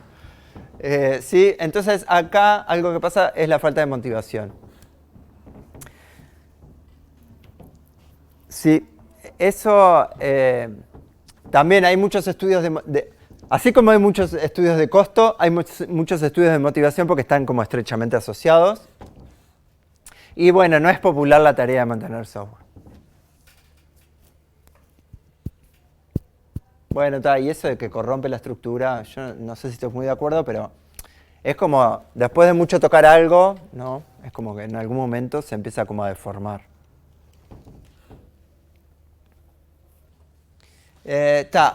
cosas de mantenimiento que ya son un poco más avanzadas. Una es la predicción del mantenimiento. Se ocupa de evaluar qué partes del sistema pueden causar problemas y cuáles serán los costos de su mantenimiento. ¿Sí? Es parecido a eso, pero como un poco más futurista, ¿no? Quiero predecir. ¿Sí? La aceptación de los cambios depende de la capacidad del cambio de los componentes afectados por dicho cambio. Qué rara esa frase. Pero acá la idea es, bueno, que los costos dependen del número de cambios que haya y de los costos de cada cambio. Entonces, ¿para qué predecimos el mantenimiento? Es, bueno, tenemos distintos sistemas legados. En mantenimiento nos pasa algo que es un poco distinto a lo que es desarrollo, porque yo en un desarrollo digo, bueno, mi capacidad es, no sé, 15 historias de usuario por sprint. ¿Sí? Y esa es mi capacidad. Desarrollo, en algún momento voy a llegar al producto. Si quieren más capacidad, me dan más personas. Pero cuando estamos en mantenimiento, ocurre que nosotros tenemos que dimensionar cuál va a ser nuestro trabajo, ¿no? A veces le ocurre mantener un sistema. Se puede poner él solo, pero no sabe cuántas propuestas, solicitudes de cambio van a llegar, ¿sí? No tiene mucha idea, porque está bien, puede decir, bueno, voy a ir agarrando lo que vaya pudiendo. Y bueno, no funciona así, porque si caen cosas urgentes o en mantenimiento correctivo, hay que arreglar, ¿no? No puede decir, bueno, esto lo entrego en diciembre. Tienen que entregarlo pronto, ¿no? Entonces, para eso se usa la predicción de mantenimiento. Es, bueno, el equipo que tengo me sirve para el mantenimiento que tengo que hacer. Entonces, con este tipo de acciones puedo ir viendo cómo llegar a eso. El libro tiene algunas recomendaciones, pero eso está asociado indirectamente o directamente al costo, ¿no? Porque es, bueno, mi equipo, cómo dimensionar mi equipo para que atienda a las solicitudes que probablemente lleguen. ¿Sí? Y a eso se le llama capacidad de mantenimiento. Y bueno, hay como 3 conceptos. Uno que es la predicción de mantenibilidad, es qué partes del sistema serán las más costosas de mantener, por ejemplo. Se hace esa pregunta. Entonces, ahí lo puedo ver de esta manera, ¿no? Es, bueno, a ver, puedo poner módulos o funcionalidades y lo que tenga menor calidad, por ejemplo, es lo más costoso, ¿sí? O capaz que podría agregar columnas y decir, bueno, no, lo más costoso es lo de tal tecnología, ¿sí? O puede ser no asociado a tecnología, sino que también me ha pasado a tal dominio, ¿no? Lo más costoso siempre es lo que está relacionado a las fórmulas de liquidación de sueldo. ¿Por qué? Porque no entendemos nada de las fórmulas, ¿sí? Entonces tenemos que llamar a Mengano, que es contador o que sabe de sueldos, entonces a él nos cobra un disparate, ¿sí? Eso es los costos. Entonces, bueno, acá nos interesa saber es, bueno, cuántas solicitudes de cambio caen en las partes más costosas, por ejemplo, ¿sí? Probabilísticamente nos está cayendo una cada 6 meses. Entonces ahí sabemos que una cada 6 meses tenemos que tocar eso que vale un montón de plata, ¿sí? Y hacemos predicción de eso.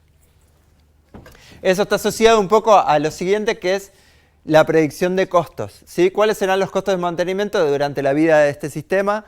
La vida es como algo muy abstracto, pero lo que podemos es algo más concreto, es, bueno, ¿cuáles van a ser los costos durante el próximo año? ¿Sí? El costo de mantener este sistema un año, ¿sí? Entonces ahí lo que está bueno es decir, bueno, yo puedo agarrar, ver todas las solicitudes que me cayeron el año pasado, hacer como un estudio y decir, bueno, este año, 2019, nos sale, no sé, 500.000 pesos. Medio poco, pero nos sale eso. Y capaz que hacemos un estudio y decimos, no, hacer este sistema de nuevo nos sale 200.000. Entonces, tenemos números para jugar y decir, no, mirá, convencemos al cliente de que cambiando el sistema se va a ahorrar 300.000 pesos. ¿Sí? Para eso también sirve predecir costos, para poder comparar con otras alternativas. Y después, predicción de cambios, que alimenta como los anteriores, es, bueno, ¿cuántas peticiones de cambio pueden esperarse? Ahí puedo usar números anteriores, ¿sí? Capaz que, no sé, si agrego clientes, si cambio el contexto, entonces tengo que como interpolar ahí y sacar números nuevos. Y después, bueno, ¿qué partes del sistema tienen más probabilidad de resultar afectadas por peticiones de cambio? Esto se usa bastante y podemos sacar números como los que vimos de incidentes. Esto sí se usa para alimentar lo anterior o las otras partes y decir, bueno, si tengo una parte del software o un módulo que todo el tiempo está recibiendo pedidos de cambio, entonces ahí yo ya puedo estudiar qué tipo de pedido caen y cambiarlo por otra cosa, ¿sí? O no venderlo más, ¿no? Yo he visto casos donde tenían un componente, un módulo que era muy malo, que estaba como en una suite de muchos módulos, entonces ese componente que era muy malo se mantenía para los clientes viejos, pero no se incluía en la suite nueva, ¿no? Porque era muy malo. Estaban esperando para hacer uno nuevo.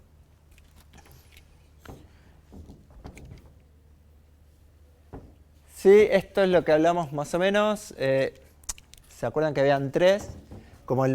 Estos son como más volados, pero este depende, bueno, de tecnología, de la calidad, de la complejidad.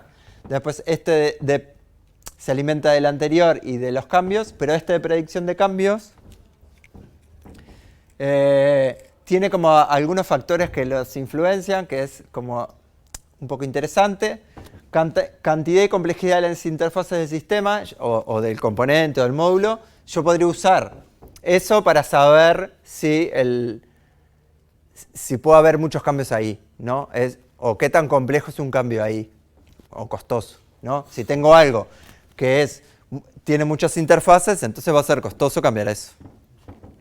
Después, cantidad de requisitos del sistema que son volátiles de forma inherente, o eso lo que significa es que, bueno, a ver, en esa área en la que está ese componente o ese módulo, ¿está cambiando la realidad? Porque nos puede pasar también que la calidad del sistema sea muy buena, que tenga mucho valor del negocio, pero lo que está pasando es que está dentro de una regulación de leyes que está cambiando. Entonces, no es que yo tenga que decir, no, el sistema es muy malo, no sé qué, no sé cuánto. No, es que está justo en un contexto que está cambiando. Entonces, es natural que cambie, ¿sí? No es que hay algo malo.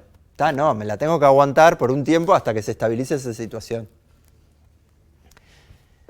Y bueno, y también, bueno, otro factor que puede estar dentro de la predicción de cambio son los procesos de negocio donde ese sistema es utilizado, ¿no? Capaz que justo ese sistema o ese componente está en el proceso de negocio más crítico para la organización, entonces, que yo cambio el software y libero una nueva versión, estoy trancando el operativo, por ejemplo. O hay riesgo de que el proceso de negocio que da más valor a la organización se vea afectado. Entonces acá sube el costo a otro nivel, ¿sí? Estas son cosas que se pueden tener en cuenta.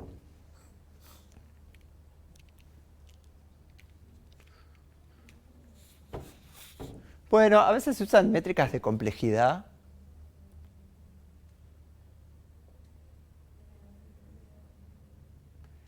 Bueno, hay algunos estudios que dicen que mayor esfuerzo de mantenimiento se gasta en un número relativo pequeño de componentes. Sí, puede ser verdad eso, pero en algunos casos, ¿no? Cuando tenemos algo que tenía una calidad muy mala, por ejemplo, o algo que está cambiando, como lo que hablamos, están cambiando la realidad, entonces está cambiando. Pero bueno, tampoco hay que mirar mucho las métricas de complejidad. La complejidad, por ejemplo, depende de estructuras de control o de estructuras de datos, de la complejidad de estas cosas, o del tamaño de los módulos, tamaño de objetos, ¿sí? La complejidad, cuando hablamos de complejidad, es complejidad del sistema, del software o del proceso de negocio en el cual está, ¿sí? Entonces podríamos estudiar, es lo que hablábamos allá, de estudiar y decir, bueno, esto es muy complejo de tocar, y como es muy complejo de tocar, la probabilidad de que esté mal es más alta, ¿sí? Esas métricas de complejidad, y después hay otras que son métricas de proceso, que estas sí son un poco más interesantes porque, ¿qué pasa? La métrica de complejidad nosotros la podemos medir, pero siempre son como medias, no que no se usen, sino que, yo qué sé, si tengo algo en Java puedo decir, bueno, la cantidad de métodos. Pero si lo estoy haciendo en GNexus, también tengo cosas en Java, como que depende mucho de la tecnología, ¿no? En cambio, las de proceso dependen de la vida real, entonces son como más naturales de medir. Lo que hablamos, cantidad de solicitudes de mantenimiento correctivo, estas nos da como, si es mantenimiento correctivo, solicitud, nos dice, bueno, cosas que funcionan mal. Después, promedio de tiempo para el análisis de impacto es, bueno, ¿cuánto nos lleva a analizar una solicitud de cambio en tal módulo. Bueno, nos lleva un día. ¿Por qué? Porque debe ser un huevo entrarle a eso. Si nos lleva media hora el análisis de impacto, es fácil. Si nos lleva un día, es más complejo. Esto nos dice qué tan complejo es comprender el programa. Promedio de tiempo para implementar la solicitud.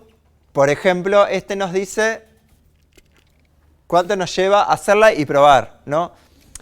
Yo trabajé en un proyecto que el software llevó un tiempo a hacer, como 2 o 3 años, pero después, cada vez que había que probar algo, llevaba mucho tiempo porque era un sistema de licitación, entonces había que crear la licitación, pasar por un montón de etapas, y que capaz que el cambio que querías probar estaba al final de todo, entonces te llevaba un día hacer datos para probar eso. Y no era solo hacer datos, sino que había que probarlo desde el principio. Entonces te llevaba un día cualquier cosa que quisieras probar, mínimo. Entonces acá, en este promedio de tiempo, como que era bastante alto por las pruebas que había que hacer. ¿Sí? Entonces capaz que era simple de analizar, pero era difícil o llevaba mucho tiempo de implementar el cambio. Y después cantidad de solicitudes de cambios excepcionales, ¿no? Estas excepcionales que pueden ser, bueno, urgentes o excepcionales en el sentido de que este es un sistema muy estable y de repente empezaron a aparecer solicitudes de nuevas funcionalidades o de cambios. ¿Sí? Entonces, bueno, ¿qué está pasando? Y esto que dice acá, bueno, está bueno calcular estos números cada tanto y decir, bueno, a mí las cantidades de solicitudes de arreglo de errores son tantas en promedio, este tiempo no sé qué, pero si en algún momento alguna de estas sube de golpe, significa que, bueno, la mantenibilidad está como en un momento, ¿no? Si de repente empiezo a demorar 3 días en hacer un cambio o me empieza a llevar el doble a hacer el análisis de impacto o tengo el triple de errores, entonces hay algo que no está funcionando bien en el mantenimiento. ¿Sí? Estas cosas se pueden ir midiendo periódicamente. En general, esto lo puede medir el líder técnico del equipo o el gerente de proyecto o X.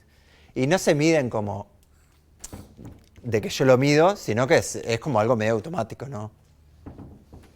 Lo voy midiendo en si tengo un sistema de gestión de solicitudes o cosas así. ¿Dudas de esto? Sí, se le pueden ocurrir muchas más, ¿no? Estas son algunas. Por eso es que, no sé si prestaron atención, pero esto después también se usa para medir los niveles de servicio. Si ustedes llaman a, no sé, llaman al Banco República o llaman a Antel o algo, te dice, bueno, usted está, una grabadora, ¿no? Usted tiene el número 22, ¿no? Entonces hay 21 delante mío para atenderme en la llamada, por ejemplo. Y después ellos miden cuánto demorás en atenderte, ¿sí? Son estas mediciones, pero para el servicio como de mesa de ayuda, ¿sí? Como que siempre se usan métricas que están buenas y que miden el proceso.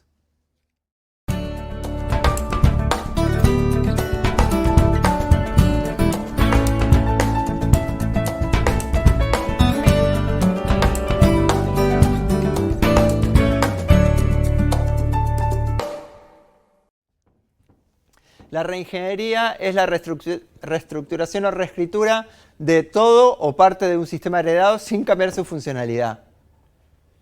¿Sí? Es aplicable cuando los sistemas necesitan un mantenimiento frecuente. Involucra agregar esfuerzo, pero lo agregamos para hacer más mantenible el sistema, ¿no? Imaginen que de repente sube mucho la cantidad de efectos o el sistema es muy malo, lo que sea, pero no queremos cambiar nada. Solo queremos hacerlo de nuevo. Esto es bastante común. Las ventajas son que reduce el riesgo, porque hay un riesgo en el desarrollo de un nuevo software. ¿Por qué? Porque lo estamos analizando de cero, podemos cambiar alguna funcionalidad, o si compramos un software desde, no sé, enlatado, tener que arreglarlo, configurarlo, ¿sí? Ahí hay riesgo. Entonces, la reingeniería tiene menos riesgo porque lo que estamos haciendo es las mismas funcionalidades que estaban, las hacemos de nuevo. Y reduce el costo porque en general también hacer algo de nuevo que yo ya lo tengo no es lo mismo que hacer algo desde cero, ¿no? Para reingeniería yo no necesito preguntarle a nadie los requisitos. Lo que contrato gente, por ejemplo, estudiantes de ingeniería de acá de facultad, le digo, mira, este es el producto, hacelo de nuevo, ¿sí? ¿Cuál es la gracia? Que me voy a desligar de la tecnología obsoleta, de la mala calidad, de lo que sea, vuelvo a tener el software como si fuera desde cero, pero es el mismo. ¿Sí? Entonces no necesito clientes que me validen los requisitos o que me validen el diseño, no pasa nada. Entonces el proceso es más o menos este, en el libro lo explica mucho mejor, recomiendo leer. Tenemos el programa original, ¿sí? Tenemos como una traducción de código fuente ahí, que tenemos que conseguir el código fuente, si no lo tenemos podemos usar, no sé, esos programas que te pasan del punto clase al punto Java, que a veces funcionan bien, a veces funcionan más o menos. ¿Sí? Y acá tenemos como varias opciones. Una es mejora de la estructura del programa. ¿Sí? Lo que hacemos nada más es, bueno, vemos qué cosas están mal y las vamos cambiando. ¿Sí? ¿Por qué? Porque nos puede pasar que con esto alcance. ¿Sí? Digo, bueno, no lo voy a hacer desde cero, sino que le voy a mejorar las cosas que yo ya sé que están mal. Después puedo hacer, no sé, organizarlo mejor en módulos, lo que sea. Y ya está. Ese es el programa con reingeniería. Y si no, otra opción es, hago toda la ingeniería inversa, ¿no? Miro cómo funciona, vuelvo para atrás un paso, que sería, bueno, a ver, ¿qué es lo que hace o cuál es el diseño? Y lo voy entendiendo hasta llegar a los requisitos. Y después que estoy en requisitos, voy de vuelta hasta la construcción. ¿Sí? Esa sería ingeniería inversa. Que acá llego a documentar el programa y después reescribo el programa y consigo lo mismo. Después, cuando llego acá al final, debería ser como una reingeniería de los datos originales, ¿no? ¿Por qué? Porque pasa que, bueno, a ver, estoy rehaciendo el software, entonces, si lo estoy rehaciendo desde cero, debería cargarle, o por lo menos estudiar si tengo que cargar los datos que ya estaban en el software anterior. ¿Sí? Acá aplica lo mismo que vimos en liberación, que yo puedo decir, no, todo lo anterior va a quedar en el software viejo y voy a poner un link o alguna manera de que el usuario pueda llegar a los datos, pero no los tengo en el software nuevo. O podría hacer como una reingeniería de las tablas y también traerme todos los datos viejos. ¿Sí? Y ahí llego a un programa con reingeniería y a datos con reingeniería. Datos, las dos cosas, ¿no? La estructura de tablas o los datos originales. ¿Sí? Lo que quiera tener, digamos. Enfoques.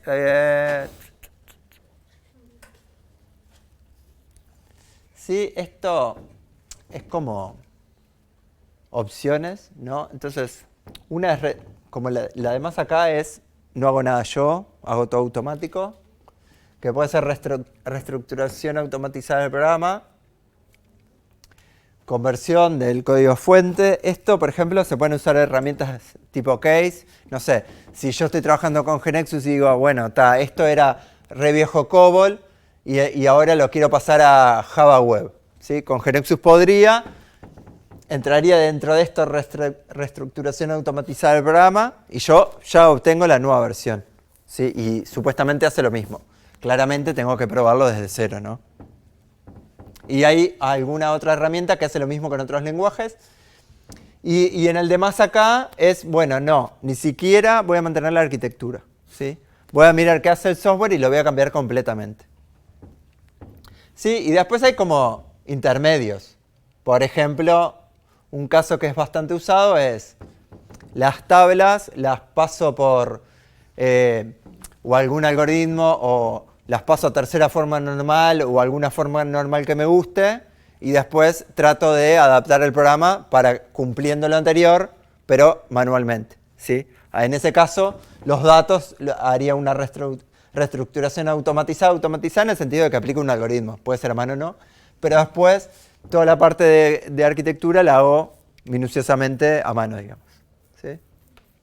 Bueno, cuanto más acá, más costoso, claramente, ¿no? Porque acá todo el trabajo es humano, manual y creativo, y allá es todo medio automático. Bueno, factores del costo. La calidad del software a ser rediseñado, ¿sí? Bueno, si digo, tengo algo muy malo y necesito algo más o menos, o tengo algo muy malo y necesito algo excelente, o tengo algo excelente pero obsoleto, lo quiero pasar, ¿sí? Depende, como es de esas dos calidades, el costo. Las herramientas disponibles para la reingeniería. lo que hablamos, ¿no? Si consigo alguna herramienta que me haga mucha parte automatizado, entonces me va a salir más barato. El grado de conversión de los datos, también algo hablamos de eso, es, bueno, ¿quiero los datos o quiero solo las tablas? Bueno, y la disponibilidad del personal experto para la reingeniería. ¿Sí? Acá tengo que tener como dos tipos de personas, ¿no? Los que saben de la tecnología vieja, que pueden ser distintos a los que saben de la tecnología nueva, ¿sí? Pero tienen que estar como comunicados. Es bastante improbable que yo consiga a alguien experto en COBOL que sea experto en Java o .NET. Entonces, que me haga todo el proceso, ¿no? Entonces voy a tener, bueno, alguien que va a estudiar el programa original y va a hacer, por ejemplo, el modelo de diseño y los requisitos, y alguien que va a estudiar esos requisitos y va a hacer el nuevo sistema. ¿Sí? Entonces, es costoso. Es costoso, pero sigue siendo más barato que tener a alguien que me haga un sistema desde cero, relevando las necesidades del cliente desde cero. ¿Sí?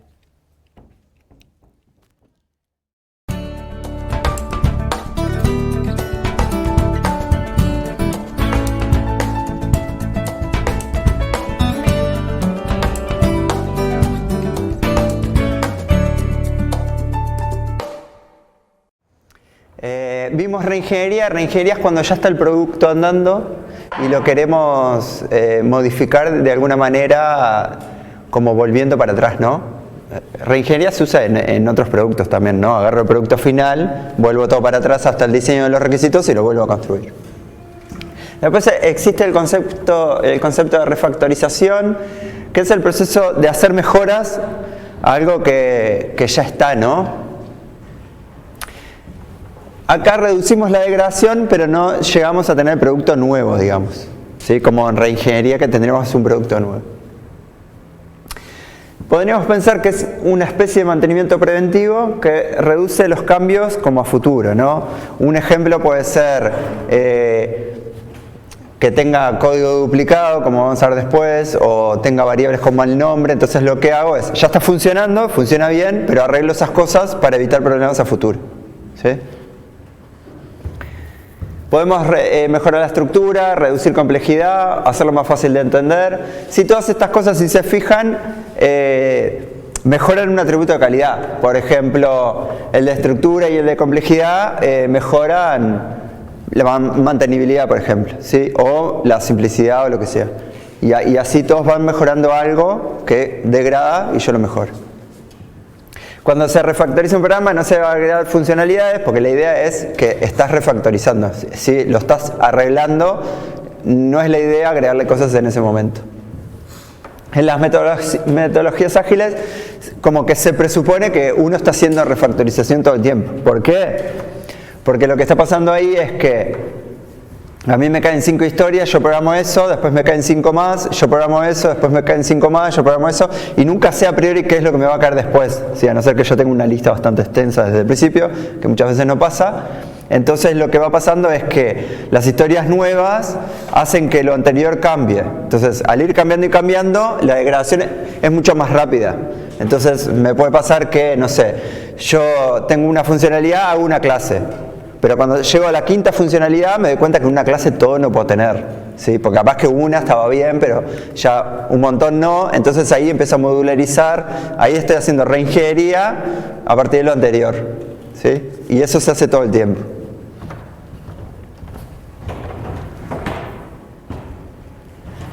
Ya, eso es algo que hablamos. La reingeniería toma el lugar luego de que el sistema no ha sido mantenido solo, sino que ha sido usado. Podría haber sido usado y no mantenido, pero la reingeniería lo que hace es agarrar un producto que está en uso y voy como para atrás y vuelvo a ir para adelante para obtener una nueva versión de ese producto, por ejemplo con nueva tecnología, no sé, cambiando cosas, pero de la estructura y de cómo está hecho, ¿sí? Podemos usar herramientas automatizadas, por ejemplo, si tuviéramos. Y la refactorización es un proceso continuo, debería ser, de mejora, que en general arranca en el proceso de desarrollo. La reingeniería no debería arrancar en el proceso de desarrollo, ¿sí? Y sigue en la evolución. La intención es evitar de alguna manera la degradación continua del sistema. ¿Sí? Es como, bueno, veo que se está poniendo feo, lo arreglo. Entonces, en un momento se va a poner feo de vuelta, lo voy arreglando. Nunca dejo que caiga en un lugar como muy malo de degradación.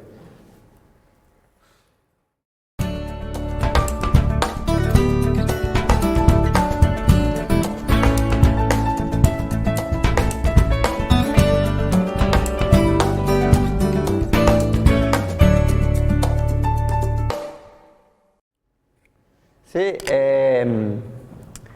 no sé si Fowler me parece que propuso el término bad smell para decir que como que algo huele feo en el código, ¿no? Es como esa es la traducción y es como señales que el código pueden ser mejorados, ¿sí?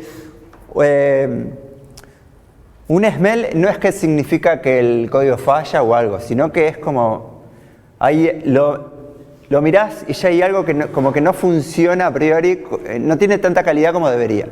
¿Sí?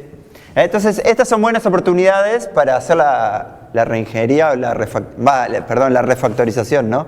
Porque es como, bueno, no es que está fallando, no es algo correctivo, sino es algo que está raro y que se puede mejorar.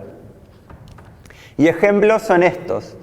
De bad smell hay como una lista extensísima y pueden buscar en internet, cada vez hay más, y lo que hay son tipo, bueno, ¿cuál es la situación? Son como patrones que dice cuál es la situación y cómo uno podría arreglarlo, por ejemplo. ¿Sí? Y a veces hay para lenguajes particulares. Uno de los más comunes es el código duplicado. ¿Sí? Es, bueno, no sé, tengo algo en un lugar, tengo lo mismo en otro lugar. Sí, esto lo que puedo hacer es, remuevo los duplicados y lo puedo poner en una función que puedan llamar los dos que tenían ese código, por ejemplo. Métodos largos, sí, es bueno, hay un método que es demasiado largo, yo qué sé, más de 1000 líneas, está todo raro. Después, enunciado switch, que este es bastante común, que puede estar así o puede estar en un if, ¿no? Tengo un case de 55 opciones y cada vez que a él se le ocurre un tipo de documento nuevo, hay un case nuevo. Tipo, no, eso puede ir, por ejemplo, a una tabla de configuración o una tabla de tipos de documento.